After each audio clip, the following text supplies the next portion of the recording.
সত্যি কথা বলতে কি, দেবদার প্রতি রেসপেক্ট দিনকে দিন বাড়ছে। এই মানুষটাকে রেসপেক্ট না করে, এই মানুষটাকে ভালো না বেসে কোনো উপায় নেই। মানে এরকম তো অনেকে থাকতেই পারেন যারা হয়তো অভিনেতা দেবকে পছন্দ করেন না বা দেবকেই পছন্দ করেন না। এরকম কিছু মানুষ তো ডেফিনেটলি আছেন পশ্চিমবাংলায়। তারাও দেবদাকে ভালোবেসে ফেলতে বাধ্য হবে দেবদার এই কর্মকাণ্ডগুলোর জন্য। এই মানুষটাকে আপনি ভালো না বেসে থাকতে পারবেন না, কারণ এই মানুষটা প্রতিটা মুহূর্তে বুঝিয়ে দিচ্ছে বাংলা ফিল্ম ইন্ডাস্ট্রিটাকে দেবদা কতটা ভালোবাসে। সোশ্যাল মিডিয়ায় ভাইরাল হয়ে যাওয়া একটি ভিডিও, একজন মেকআপ আর্টিস্ট যার নাম সিমরান পাল, আজ থেকে 4 দিন আগে একটি ভিডিও বানিয়েছিলেন তিনি, এবং তিনি সেই ভিডিওতে বলেছিলেন যে তার কাজ নেই, তিনি বসে আছেন, তিনি কি করবেন, কোনো কর্মসংস্থান পাচ্ছেন না। আরও তার সঙ্গে যা যা ঘটেছে সেই ডিটেলস তিনি আজ থেকে 4 দিন আগে সেই ভিডিওতে শেয়ার করেন। সেই ভিডিওটা দেবদা এবং দেবদার টিমের চোখে পড়ে।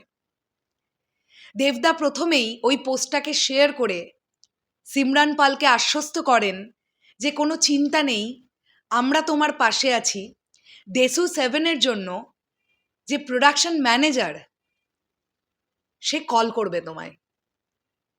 এখন এই পোস্টটা দেখে অনেকেরই তো এটা মনে হতে পারতো যে এ তো জাস্ট পোস্ট করার জন্যই করেছে, আলটিমেটলি আর এর থেকে বেশি দূর কিছু এগোবে না।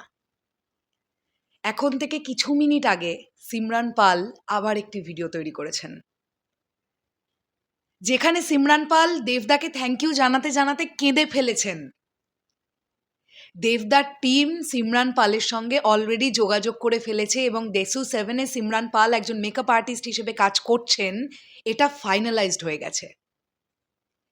আপনারা ভাবুন, একজন শিল্পী যার কাছে কোনো কাজ নেই, যে মানুষটা প্রতিনিয়ত অসহায় বোধ করছিল, এবং একজন মহিলা কতটা একা হয়ে গেলে, কতটা অসহায় হয়ে গেলে সোশ্যাল মিডিয়ায় এসে একজন শিল্পী কেঁদে ফেলেন যে আমার কাছে কাজ নেই, আমাকে কেউ কাজ দিন। সেই শিল্পীর পক্ষে সারভাইভ করাটা কতটা দুষ্কর হয়ে গেলে তবে একজন মহিলার চোখ দিয়ে জল ঝরে সোশ্যাল মিডিয়ায় এসে, একজন শিল্পীর চোখ দিয়ে জল ঝরে, এটা বিস্তারিতভাবে এলাবোরেটলি বলার কিচ্ছু নেই। আজকে সিমরান পালের ভিডিওটা যদি আপনারা মন দিয়ে দেখেন, দেখবেন তিনি কোনো নাটকীয়তা করছেন না তার ভিডিওতে এসে, এটা স্পষ্ট। আর এখানেই দেবদাকে আবারও একবার স্যালিউট। ঠিক চোখে পড়া মাত্রই এই মহিলাটাকে কাজ দিয়ে দিল। তো এই সকল টেকনিশিয়ানসরা বা এই সকল ক্রিউ মেম্বার্সরা বা আর্টিস্টরা দেবদাকে ভালো না বেসে থাকতে পারবে? আপনাদের কি মনে হয়? আমি এটুকু বলে যাচ্ছি, দেসু 7 এই প্রজেক্টটা না প্রচুর মানুষের আশীর্বাদের ফলে প্রচুর সাকসেস পাবে, আপনারা মিলিয়ে নেবেন। কারণ এই প্রজেক্টটাতে প্রচুর মানুষের আশীর্বাদ দেবদার মাথার উপরে থাকবে। 10,000 টেকনিশিয়ানস, সিমরান পালের মতন মেকআপ আর্টিস্ট, তারা প্রত্যেকে আজকে দেবদাকে আশীর্বাদ করছে, বা তারা তাদের ভগবানের কাছে এটা প্রার্থনা করছে যে দেবকে তুমি ভালো রাখো ভগবান বা ঈশ্বর। তো এগুলো অনেক বড় আশীর্বাদ হয়ে দেবদার মাথার উপরে আছে। এই মানুষটাকে টলানো এত সোজা না। অনেকে অনেক কিছু চেষ্টা করলো, ইন্ডাস্ট্রির ভেতর থেকেও প্রচুর কলকাঠি নড়ল দেবদাকে যাতে নড়িয়ে দেওয়া যায়। অনেকে এটাই বলল যে দেবদা তো রাজনীতির মাঠে ঢুকে গেছে, এবার সিনেমা ছেড়ে দিক। দেবদা প্রমাণ করে দিল রাজনীতির মাঠে থেকেও এই এত লাখো লাখো মানুষের ভালোবাসা পাওয়া যায় সিনেমার জন্য।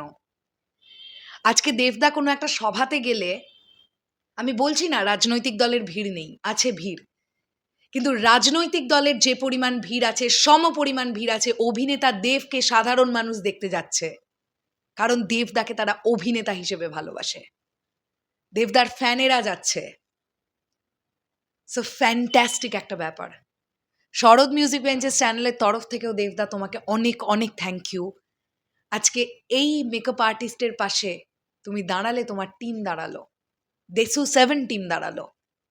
ফ্যাবিউলাস ব্যাপার এটা। শেষ করলাম আমি এই ভিডিওটা। আসছি আবার খুব শিগগিরই। পুরো বিষয়টাকে নিয়ে তোমাদের কি বক্তব্য কমেন্ট সেকশনে জানিও। টাটা।